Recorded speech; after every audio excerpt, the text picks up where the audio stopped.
Hinihintay ko ang lahat na tumayo bilang paggalang sa salita ng Panginoon.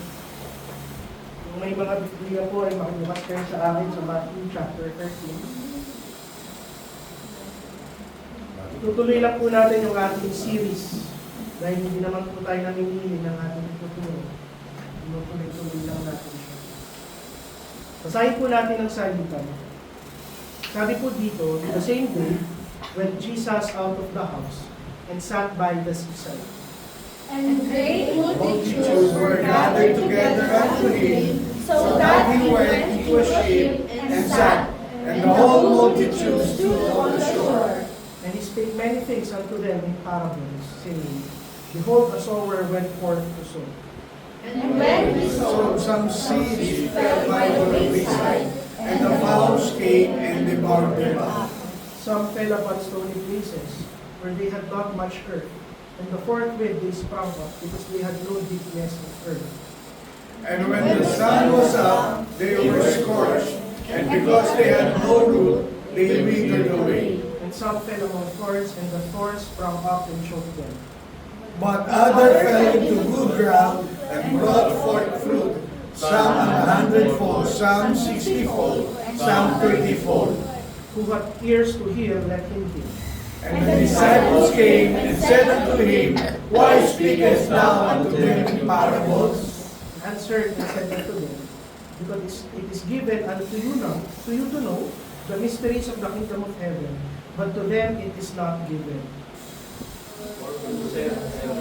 For whosoever hath to him shall be given, And he shall have more abundance, but whosoever hath not, from him shall be taken away even that he hath. Therefore speak I to them in parables, because they see not, and hearing they hear not, neither do they understand. And in them is fulfilled the prophecy of Isaiah, which said, By hearing ye shall hear, and shall not understand, and seeing ye shall see, and shall not perceive. Let us pray. Lord, salamat po sa pagkabasa ng iyong salita. Sa pagpasok namin sa palambahan sa inyo, nawa handa ang puso ng bawat isang umarap sa inyo, na wala kaming tinatagong kasalanan sa iyong harapan, Panginoon. Even though we are unworthy to praise you, O God, nawa. Samahan niyo kami. Wala kaming ibang dalangin kundi ang presensya ng Panginoon. May alay namin ang mga buhay namin sa araw na ito sa inyong harapan. At dalahin kong ingatan niyo ang kulitong ito na katotohanan lamang ng inyong salita ang makahalik. Salamat sa lahat ng biyaya niyo. Salamat po aming dalangin. In Jesus' name we pray. Amen. Nakakaupo na po ang lahat. So baka magulat po kayo na hindi ko ipipreach ngayon yung actual parable of the sower. Dahil hindi pa naman ito yung focus. Pero ang focus muna ng mensahe natin ngayon ay kung bakit nagdesisyon ng Panginoong Jesucristo na parabola ang ituro sa mga tao instead na ituro niyang direkta yung spiritual lesson na gusto niyang i-impart sa mga tao. So sa Matthew 13, makikita natin na nagtuturo ang Panginoong Jesucristo by the seaside. He was seated in a position of authority. Napakaraming tao ang nakapalibot sa kanya. Napaka-ordinaryo ng isang eksena, isang guro na nagtuturo sa napakaraming tao. And yet, binago niya yung way of instructions niya. Up to this point, sa ating serye, plainly nagsasalita ang ating Panginoon. Direkta niyang nire-rebuke yung hypocrisy ng mga Pariseo. Dinedemonstrate niya yung kapangyarihan niya sa pamamagitan ng mirakulo. Nire-reveal niyang malaya yung katotohanan ng kanyang salita. And yet now, Christ decided to speak in parables. Napakasimpleng mga istorya, pero nakatago yung spiritual meaning na gustong iparating ng ating Panginoon. Now, the question now becomes, why would the King, the very Son of God, decide to speak in riddles rather than plainly sabihin niya kung ano yung gusto niyang sabihin? So the answer is not because unable ang ating Panginoon na i-communicate yung kanyang gustong sabihin. Pero gusto niyang i-reveal yung kondisyon ng puso ng bawat isang tao. Yung mga parabola na ginagawa ng ating Panginoong Jesucristo, instrumento ito ng ating Panginoon para i-reveal yung katotohanan sa mga tao na mapagpakumbaba ang kanilang mga puso. Mga tao na teachable yung kanilang spirit, yung mga taong tunay na hinahanap ang ating Panginoon. And the same truth is concealed. Itinatago nito sa mga taong tinitigasan ang kanilang mga puso, mayayabang ang kanilang mga puso, and they are indifferent sa katotohanan ng salita ng ating Panginoon. The parable now becomes a filter na finifilter niyan kung kanino lamang mapupunta yung katotohanan ng kanyang salita. And today, my only ask for everyone is to examine our own hearts. Nasaan ang ating mga puso? Nakaupo ka ba at nakikinig lang sa pamamagitan ng iyong mga tenga o handa kang maunawaan at marinig yung boses ng ating Panginoon? Now, first point is the setting, kung paano ipinakita ng Panginoon yung kanyang authority.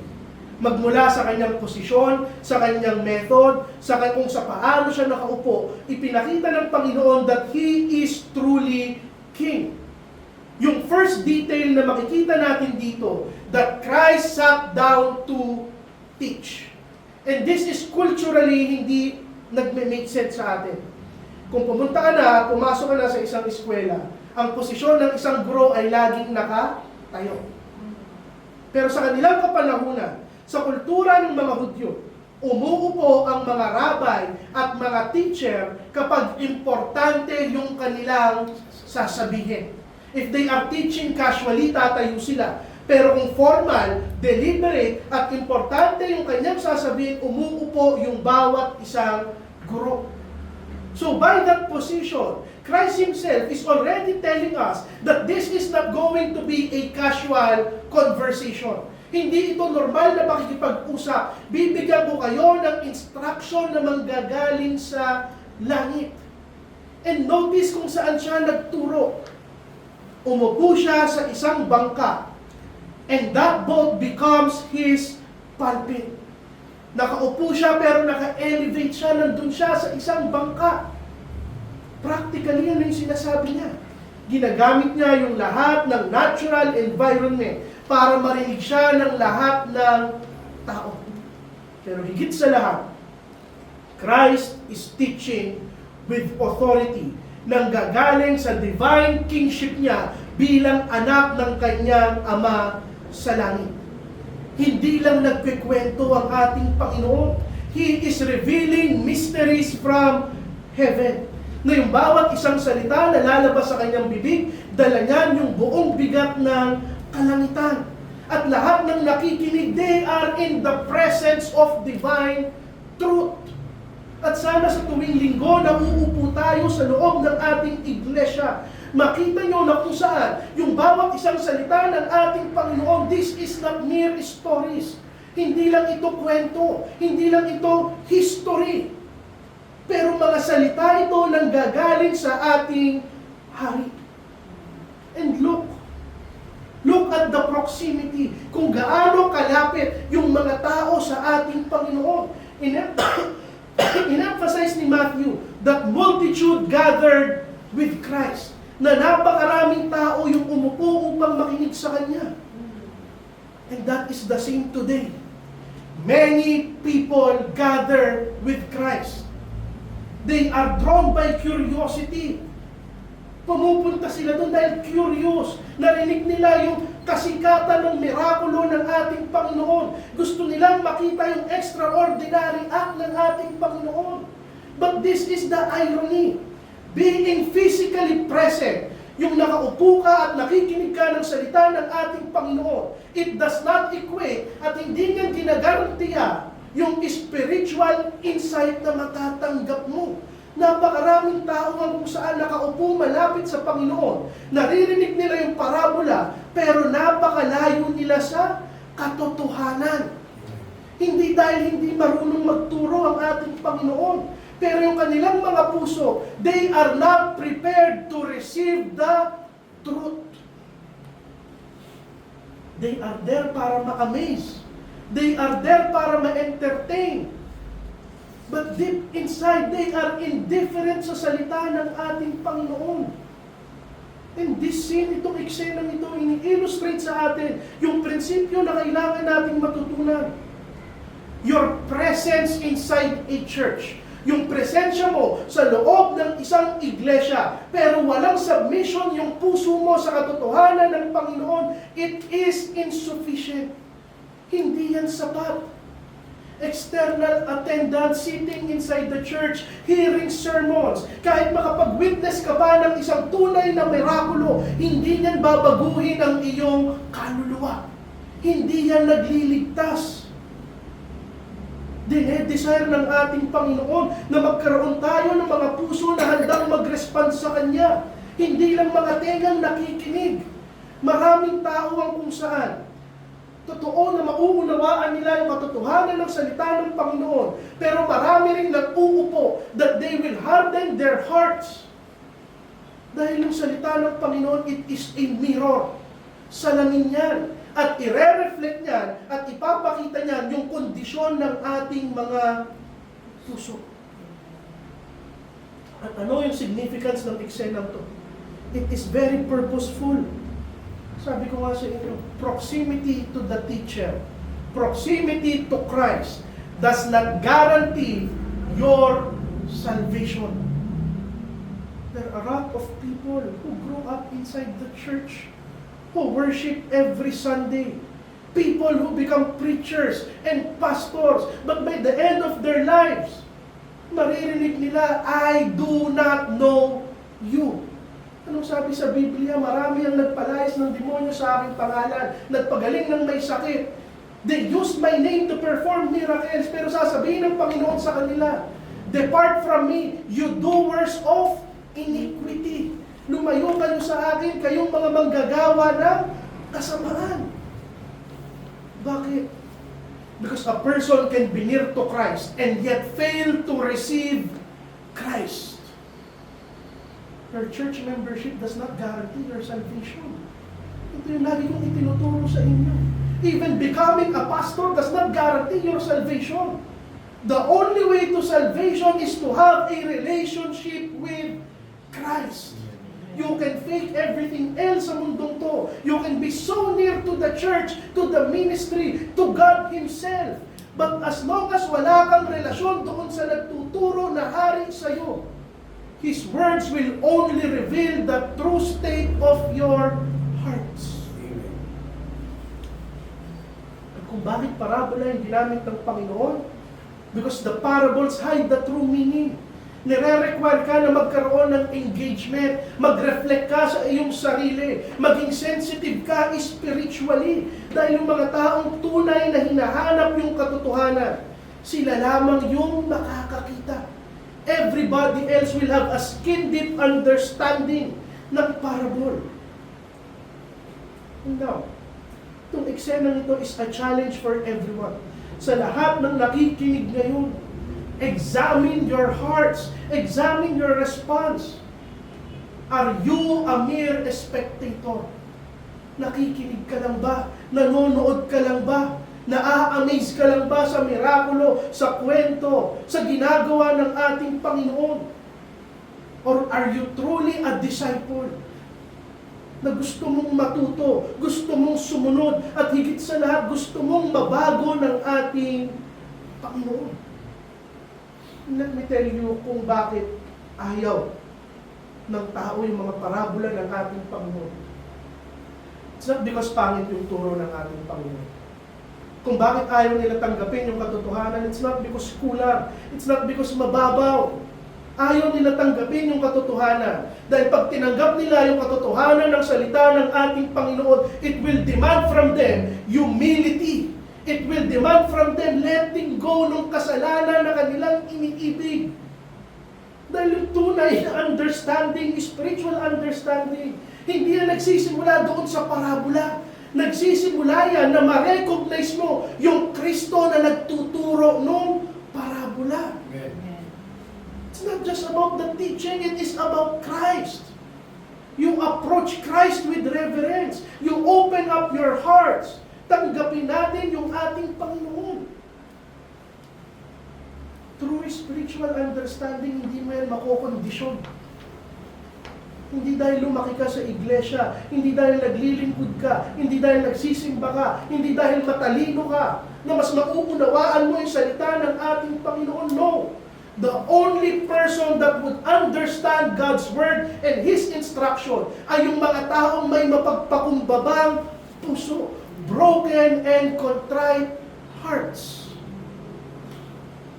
Those who acknowledge that they need the one and only Savior. Now, ano yung purpose ng parable na ito? Dahil yung salita ng ating Panginoon, it is there as a light, bilang liwanag, upang pagliwanagin yung puso ng mga taong mapagpakumbaba. Pero isa yung salamin para i-expose din yung katigasan ng puso ng mga taong ayaw sa ating Panginoon. Sa verse 10, nagkaroon ng tanong yung mga disipulo. Sabi niya, "Why speakest thou unto them in parables?" Yung question nila, it's not because they question yung authority ng ating Panginoon, but they truly desired understanding. Gusto talaga nilang maunawaan. Hindi lang yung marinig yung kwento. Nire-reflect ng kanilang tanong yung pagpapakumbaba nila, yung teachability nila. They are seeking clarity. Hindi sila satisfied na marinig lang yung salita ng ating Panginoon. Gusto kong maunawaan yung spiritual meaning behind ng mga kwento. And this models a teachable heart. Ano na yung punto? If you are going to listen to a sermon, if you are going to study the Word of God, at alam mo sa sarili mo na hindi teachable yung puso mo, sayang. Do not attend, do not read, do not listen. Because the Word of God is for those na handang isuko ang buhay nila para magampanan yung salita ng ating Panginoon. Ano yung punto ko? Yung tunay na discipleship, nagsisimula yan sa pagpapakumbaba. Willingness to learn the Word of God. At hindi madali ang maging isang Kristiyano. Ano yung difference ng isang tunay na Kristiyano sa isang tao na nagpro-profess lang na siya ay Kristiyano? The one who is just professing, tatanggapin niya lang kung ano yung madaling gawin sa kanya buhay. Tatanggapin niya kung ano yung masarap sa pandinig, kung ano yung kikiliti sa aking tenga. But true discipleship is obeying God, even if the obedience, the commandment is hard. At ang katotohanan, most of the time, our obedience requires us of letting go of the things na iniibig natin dito sa ating buhay. Ano yung revelation ng ating Panginoon? Revelation of the truth. Ibinibigay lang yan sa mga tunay na tagasunod ng ating Panginoon. It means that our spiritual understanding is not of our own effort. It is a divine gift from God. Ano yung doctrine na yun? The doctrine of illumination. Pagliliwanag ng ating isip at puso. No matter how intelligent you are.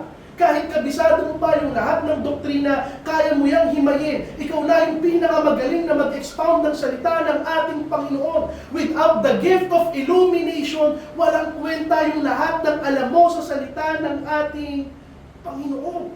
It is Christ that opens up our minds. Amen. Meaning, walang maipagmamayabang ang isang tunay na Kristiyano. That everything that I know, everything that I understand sa persona ng Panginoon, sa daan ng kaligtasan, sa katotohanan ng kanyang salita, lahat yan ay grasya lamang ng aking Panginoon. I have seen a lot of people na alam nila yung Biblia. Atheists even know more of the Bible than us. But understanding does not come from intellect alone. Regalo yan ng ating Panginoon. And these parables, it reveals truth about God's design. Sa nature ng Panginoon, sa kanyang salita, misteryo ng langit yung ibinibigay sa sa iyo ng ating Panginoon. Then therefore, yung discernment mo bilang isang mananampalataya ay napakalaking pribilehiyo. Amen. Dahil hindi lahat ng tao kayang unawain ang kanyang salita. They may know by intellect, pero sino yung may tunay na spiritual discernment? Those that apply the Word of God sa kanilang buhay. Never assume that spiritual understanding is automatic. Unang-una, kailangan yan yung regalo ng kaliwanagan na nanggagaling sa ating Panginoon. Now, verse 12 hanggang verse 13, ipinakita dito na kung saan itinatago ng ating Panginoon yung katotohanan sa ibang tao. The reason kung bakit parable yung ginamit ko. Sabi doon, for whosoever hath, to him shall be given, and he shall have more abundance. But whosoever hath not, from him shall be taken away, even that he hath. Truth will be concealed from those with hardened hearts. Amen. At ito yung paradox when it comes to the hardened hearts. It is God who hardens our hearts. Many people think na kung saan tayo lang yung nagpapatigas ng ating puso. When you ask me, teka lang, Pastor, would it mean that kasalanan ng Panginoon kung bakit matigas ang puso ng isang tao? No, I'm not saying that. But God as a sovereign God, He is in control of everything. May balanse yung sovereignty ng Panginoon at responsibility ng tao. You are responsible for your own hearts. Example, Exodus, si Pharaoh, anong sabi doon? Pharaoh hardened his own heart. Sa susunod na verse, anong sabi doon? God hardened Pharaoh's heart. Anong ibig sabihin mo? Pinapahintulutan ng Panginoon ang lahat na bagay. And truth will be concealed from those who harden their hearts. Sa mga tao na unwilling talagang sumunod sa ating Panginoon. No matter how much you hear God's Word, if you are unwilling, if you harden your hearts, hindi ka magkakaroon ng pananampalataya. At ito yung nakakatakot. Progressive yung spiritual loss. Anong ibig kong sabihin? The more and more you neglect yung salita ng ating Panginoon, the more and more your hearts will be hardened. Parang nagkakakalyo yung puso mo to the point na darating ka that you will be spiritually insensitive sa salita ng ating Panginoon. So sa bawat linggong uupo ka sa simbahan ito, examine your response to His Word. Kung nilalabanan mo, darating yung araw na itong mga sermon na ito, na dapat magiging daan ng kaligtasan para sa iyong kaluluwa, baka ito pa yung gamitin ng Panginoon upang husgahan ka. Na sa bawat isang linggong uupo ka at makikinig ka, tina-turn down mo ang imbitasyon ng ating Panginoon. Ang tanong, do you merely hear the Word of God? Or do you obey? Do you act upon it? Spiritual growth comes from a softened heart, hindi galing sa passive attendance. And now, binigyan tayo ng Panginoon the law of spiritual increase. Sabi doon, to him that hath shall be given. In-emphasize niya yung stewardship natin ng salita ng ating Panginoon. If you respond faithfully sa kanyang salita, sinasabi ng Panginoon, more shall be given to you. It will multiply your understanding. And it's a basic principle ng stewardship. Kung ikaw may katiwala ka at binigyan mo ng isang napakahalagang bagay at winaldas niya ng walang katuturan, bibigyan mo ba ulit? Hindi. But those that faithfully respond, you will be given more. At habang habang naririnig mo yung salita ng Panginoon, habang pinapamuhay mo yan, habang iniibig mo siya, mas ibibigay niya sa iyo yung kaliwanagan at kaunawaan ng kanyang salita. But when you neglect His Word, you are depriving yourself. Nababansot yung paglago mo bilang isang mananampalataya. Amen. So this is a call to be intentional. Mag-aral ka, magbasa ka, manalangin ka, you meditate upon His Word, magsamba ka, makinig ka. Alam niyo pa, ulit-ulit kong sinasabi, there is no shortcut to edification. What is edification? Paglagong spiritual. There is no shortcut. People think that this is supernatural. No. As true Christians, you are called to be wise, you are called to be logical, you are not blind in faith. And practically, the only way to edification is through the study of His Word. Amen. Nothing else, nothing less. Hindi kung ano-anong bagay. Hindi through music, hindi through performance, hindi through emotional touch. You are an intelligent creature, ginawa ka sa wangis ng Panginoon, at yung tanging daan upang lumago kang espiritual ay sa Kanyang salita.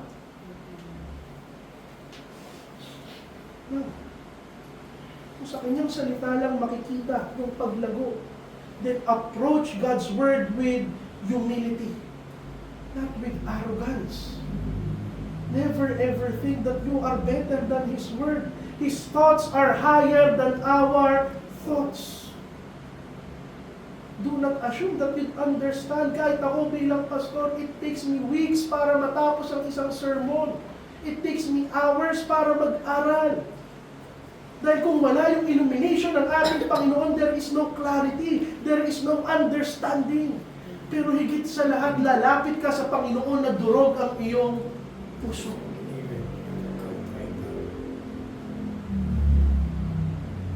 Now, from verse 14 hanggang 15, you would see the tragedy of spiritual blindness.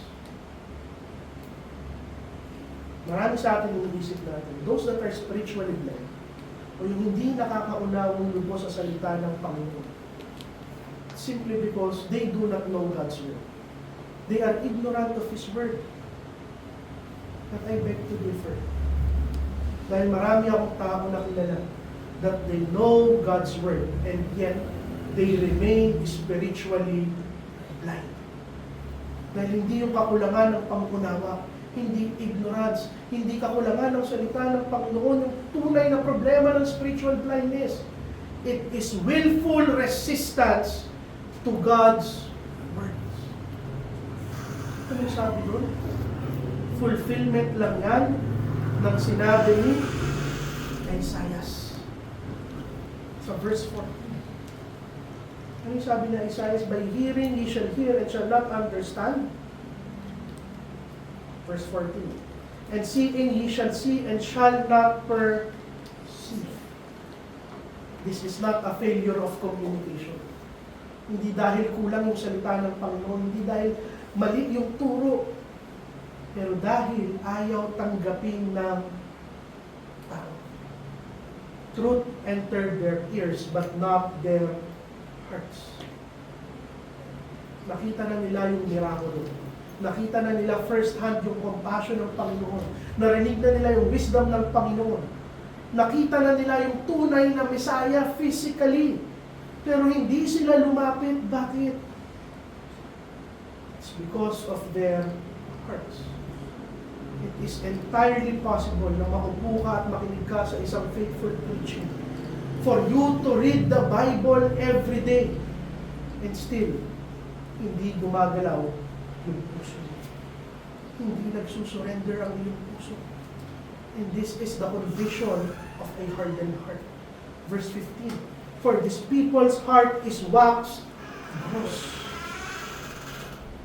Hardening. Kalusing, nagkakaroon ng kalyo, unti-unting nagiging insensitive. They are choosing darkness over light.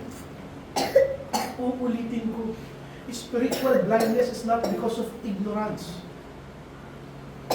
You choose to be blind. Dahil unawa natin lahat that the moment that I see the truth requires me to sacrifice every little sin na nagpapasaya sa aking buhay. Amen.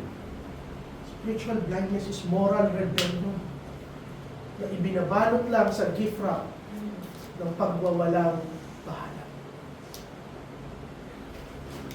Brings me to my next point. Sabi sa verse 15, lest at any time they should see with their eyes and hear with their ears and should understand with their heart and should be converted and I should heal them. Makita niyo yung irony dito. Ang kinakatakutan ng mga tao na kapag nakita nila yung katotohanan ng Panginoon, natatakot silang gamutin sila ng ating Look at the irony. Because truth demands change. Truth demands na kapag nakita mo yung kagandahan ng Panginoon, bibitawan mo yung lahat ng kinahuhumalingan mo sa mundong to. True conversion, true salvation, it confronts yung comfort natin.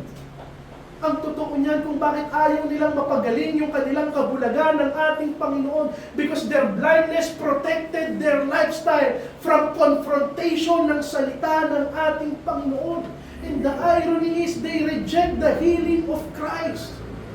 Many reject Christ not because they do not understand, but because the moment na maunawaan nila, it would require them to repent. Amen. Now, dito natin tatapusin. This is a solemn warning to our church. Tinatawag ka ngayon ng Panginoon na i-examine ng ating sarili. I-examine ng ating iglesia. Bakit? Dahil sa lahat ng naturo natin sa araw na ito, ito yung sinasabi ng ating Panginoon. Religious exposure is not a spiritual life. Proximity, kung gaano ka kalapit sa katotohanan ng kanyang salita, it does not guarantee obedience. Hearing sermons, pero hindi ka nagbabago, kakatitigasin lang ng mga turo na yan ng iyong puso. Now the question is, church, are you just listening? Or are you repenting? Are you just attending? Or are you being transformed every Sunday? Amen. Alam mo yung greatest danger yung isip natin is blatantly harapan na hindi tayo naniniwala sa ating Panginoon o sa kanyang salita. No, that is not the greatest danger. The greatest danger is becoming so familiar with His Word, pero hindi ka nakabago. Amen. But grace is still here. Though ini-imply ng text na ito yung judgment ng Panginoon.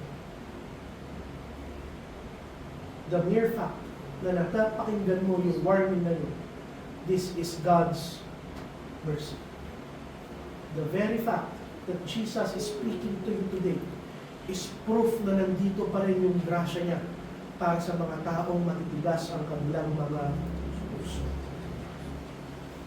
Sa bawat oras na maririnig mo yung masakit na katotohanan ng salita ng Panginoon, do not think na sinusugatan ka lang niya, na sinasaktan ka niya. Dahil yung parehong salita niya na nanunugat sa ating mga puso ay yung parehong salitang magpapagaling sa ating mga puso. Amen. And your spiritual blindness can be reversed by a humility sa loob ng ating mga puso. And there is no other way to restore our spiritual sight but to repent sa harap ng ating. No, dito ko natatapos. Sabi ng Panginoon from verse 16 to 17, "Blessed are your eyes, for they see, and your ears, for they hear." Sinasabi ngayon sa lahat ng tunay na mananampalataya, you are blessed. Dahil hindi lahat ng tao nakakakita. Tignan nyo na lang yung mga sobrang genius sa mundong ito. Nasa kanila na yung lahat ng bagay. Yaman, talino, kapangyarihan. But they do not see God's truth. Ano yung blessed? At alam ko, ilang ulit ko na rin na ituro sa inyo. Maraming tao, bakit ka blessed? May bago akong trabaho, mayaman ako, nakuha ko to, I have all of these things sa buhay ko. That is not blessed. You can have all of the things sa mundo ko, pero hindi sa Panginoon ang tayo. Blessedness, defined biblically, is not emotional happiness. It is a spiritual privilege. Those who are truly blessed are those na may relasyon sa Panginoon at unawa ang kanyang salita. So bakit parabola ang kanyang ginagawa? Because those who are blessed, blessed are your eyes. They see beyond the surface. They don't see Christ as a teacher. They don't see Christ as a miracle worker. They see Christ as their King and Savior. You are privileged to understand the revealed truth. Pero kapatid, privilege brings responsibility. Para sa iyo na mas nakakaunawa, mas matindi rin yung expectation ng obedience na hinihingi sa iyo ng ating Panginoon. Para sa iyo na nakakarinig, you are more accountable sa harap ng ating Amen. higit sa lahat. This is stewardship. Kung ano yung meron ka, kung ano yung naunawaan mo, you are responsible to teach it faithfully sa lahat ng kaluluwa na makakasalamuhan. Ang sabi doon, sa verse 17, blessed are your eyes for they see, and your ears for they hear. Yung blessed eyes, yung blessed ears, it results to thankful hearts. Yung isang puso na walang ibang magawa kung hindi magpasalamat na binuksan ng Panginoon ang kanyang tenga at isipan at kanyang mga mata, magiging mapagpasalamat siya sa ating Panginoon. And His gratitude will guard His heart with humility. Kung unawa mo na lahat ng meron ako, lahat ng unawa ko ay galing sa Panginoon, hindi dahil sa aking sarili, sa aking kakayanan, sa aking kabutihan, sa aking talino, magkakaroon ka ng humility sa iyong puso. And this humility, this thankfulness, this gratitude, this joy, it fuels your faithfulness. And you will forever rejoice na Panginoon, salamat at nauunawaan ko ang iyong salita. And the invitation still stands today. Nagbubukas pa rin ng mata, ng tenga at ng puso ang ating Panginoon. For today is the day of salvation. There are two kinds of hearers in this passage. Those who hear, yet they remain blind. And those who hear, and they are blessed with eyes that understand. The difference is not intelligence.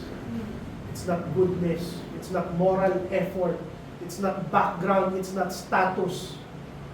Kung hindi yung grasya ng Panginoon na kumikilo sa puso ng bawat isa. Amen.